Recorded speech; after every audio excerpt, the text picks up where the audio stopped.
Well, good evening, everyone. Welcome to Center for Spiritual Living Greater Las Vegas's Wednesday evening experience. I'm Reverend Laura, and it's my pleasure to be with you again this evening. So for the month of August, we've been looking at this idea of wholeness, this way of feeling complete in the world. And when I first started talking about this, I said, it's one of those that's most often misunderstood and gives us a sense of feeling incomplete when we don't think that we are living a whole and perfect life. But the thing is, we actually have this kind of dichotomy that's going on within us. We talk about oneness, that we're all one, but in actuality we have this inner life going on, and we have our outer life, our outer expression. And our inner life is controlled oftentimes by our ego mind, this mind that is constantly chattering, this mind that likes to keep everything safe and doesn't like to challenge things or feel insecure in any way. It does everything possible to avoid fear and anxiety and all of those things. But this can give us a false sense of who we are, these feelings and emotions that come up when that ego mind has taken control of us. There are lots of practices that we can do to begin to get out of our head, to actually begin to understand that what that chattering mind that's going on is not really who we are. There have been lots of different names for this phenomenon. I love the work of Michael Singer, and he talks about we have this witness who's actually this part of us that actually hears that chatter that's going on inside of us and can say, wait a second, this is not exactly true here. This chattering mind is going on and on and on, and it's catastrophizing everything in life. And there's this part of us that actually stops and can see that.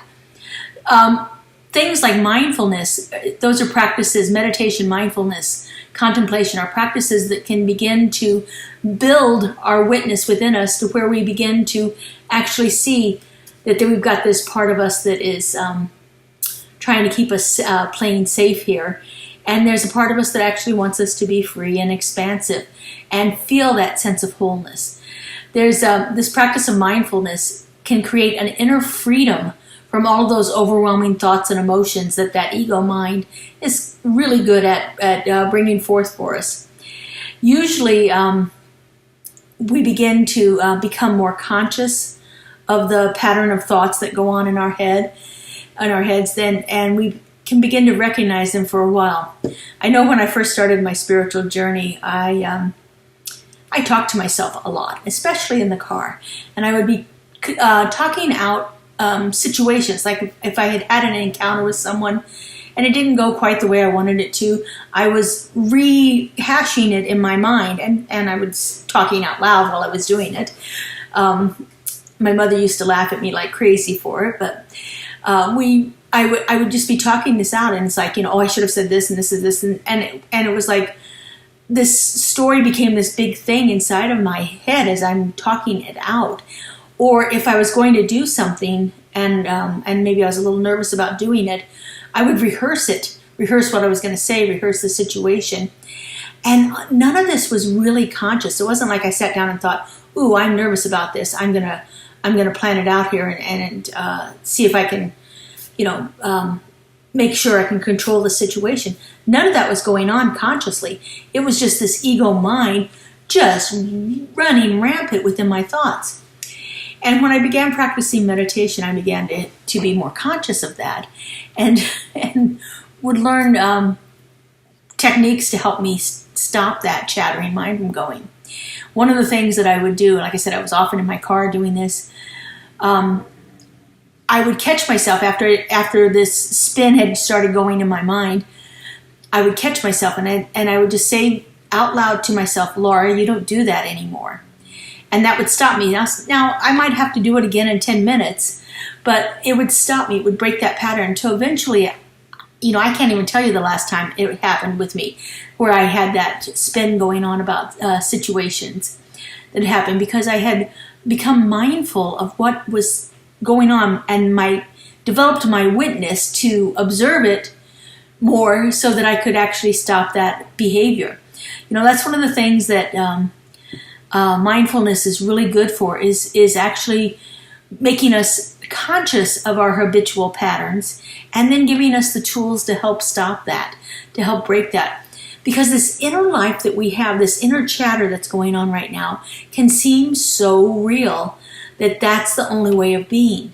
But when we begin to practice these meditation, mindfulness, contemplation, visioning, things like this that will begin to help us see the reality and disconnect from that chattering ego mind, then we begin to have a different experience in our world.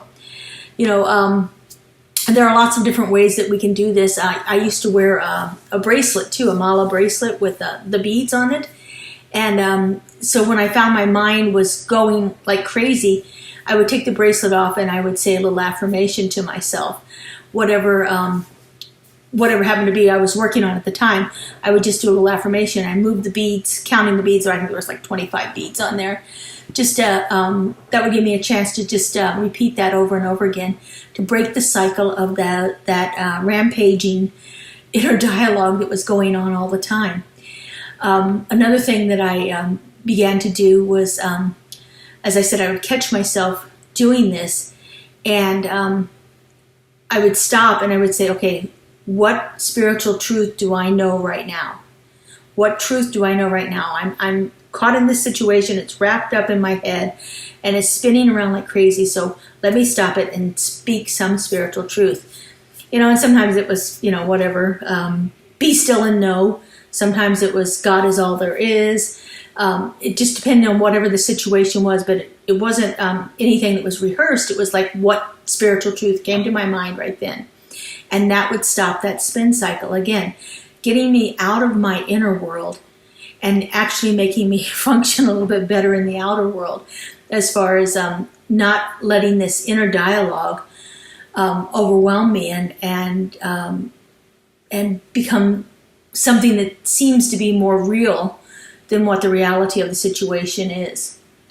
The reality of what's happening provides a stimulus, and I provide the reaction. I am the one that reacts to the reality of the world. And so anything that I've done here, any kind of situation I'm in, my reaction to it is something that I can determine. I can control that. And I can actually begin to build a greater sense of grace in the ideas of what I'm doing, what I'm bringing into my life here. So, for instance, if I'm overwhelmed right now, and one of my habitual habits is to find something I want to eat, the moment I observe that, I can stop that, and I can be kind with myself. I don't have to go back into the self-deprecating behavior of getting down on myself for engaging in a unconscious habit again. But I can actually be a little graceful and have a little compassionate for myself, and actually begin to release that. The more I become conscious of how I'm reacting to the situations that I'm faced with, the more I create a different experience in my outer world. So we have this, like I said, we have this inner world that's going on all the time, and then our outer world is a reaction to it. At any moment, we can stop that mental chatter, that internal dialogue that's going on constantly, and begin to really look at what is going on in our lives. We don't have to identify ourselves with the habits, the behaviors, the things that we've done in our lives. We don't have to, that's not our story. That's just a reaction to a situation. But some of these things seem so terrible, that we've done horrible things, that it's hard for us to actually begin to give ourselves a break. Cut a little break here and be a little more compassionate with ourselves.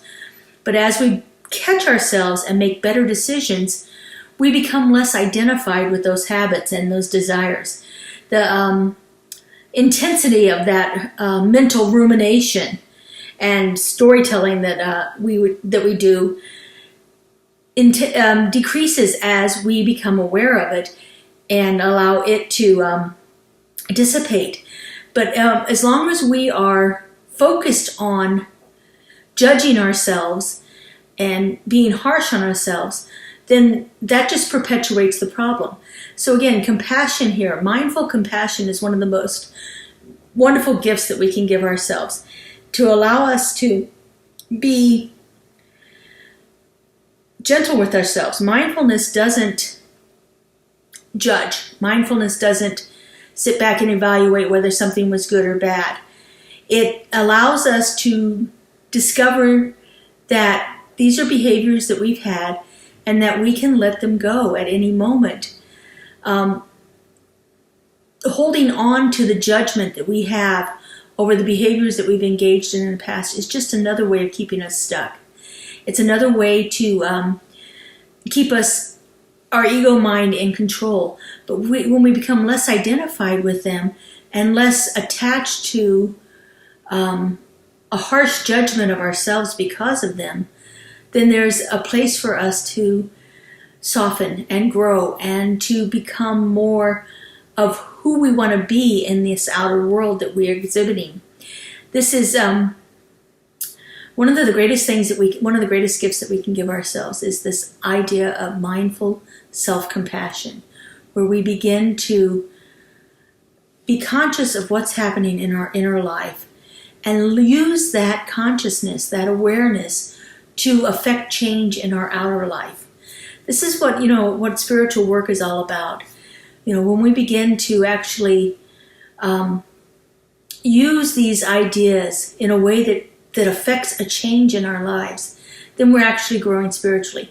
Nothing about spiritual work is about making it easy or making all the problems go away. In fact, when we focus too much on making the problems go away, we often engage in what we call spiritual bypass, where it's this Pollyanna-ish idea of, well, it's all good, everything's wonderful, and internally we feel like, oh, my world is falling apart. And yet on the outside I'm saying, oh, it's all good, it's all great, everything's perfect, and there's not one thing inside of me that feels that way. But when we actually begin to engage in conscious practices of mindfulness, compassion, forgiveness, gratitude, we begin to have a different experience where those things actually begin to feel, where when we say it's all good, it really does feel all good. People often come up to you and ask you how you're doing. And my response is, I'm absolutely wonderful. And I tell you, probably 19 out of 20 times, I am absolutely wonderful. I have nothing going on with me that makes me want to sit and complain about it or ruminate on it or anything else, because life is going beautifully. And again, this is done from spiritual practice of, looking at what is happening internally and seeing how I can soften, how I can provide a little grace for myself, how I can be a little more compassionate to myself, how I can forgive my repeated patterns of behavior. Instead of holding myself in contempt, I actually find grace in my life. And that has been proven to be one of the best ways of experiencing wholeness that I've ever found. So as you're going through the week here, and these things come up in your mind, give yourself a chance to just let it go. Let that be something that is not part of your experience right now. Find a phrase that helps you, like, I don't do that anymore. Or find a spiritual truth that can anchor you in wholeness in that particular moment. Find a practice. If you are looking for practices, our YouTube channel is filled with wonderful spiritual practices, tons of meditations on all kinds of topics that will let you have a greater sense of completeness, even if it's just for 10 minutes. Even if it's just for 15 minutes. Allow yourself to experience it. And the more you experience it, the more you'll say to yourself, I want more of that. And then you'll begin to just do the things that you're called to do in the moment. Sometimes it's not even anyone else around you. Sometimes you're just called to take a walk and enjoy the beauty around you. Sometimes it's just sit in the quiet and allow yourself to just be. Listen to wonderful songs. Read a book. Talk to a friend. Anything that can get you out of that inner chatter that is constantly going on and allow you to experience something different in your outer world. This is powerful work that we're doing here, and this will actually begin to shift your life. I hope you have a fabulous week. I hope you find something here that was useful for you.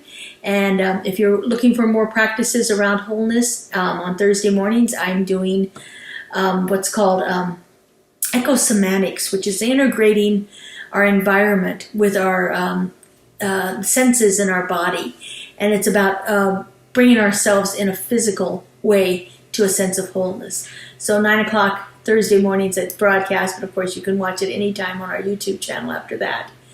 Have a great week, everyone, and we'll see you back here next week on for our Wednesday evening experience. Bye-bye.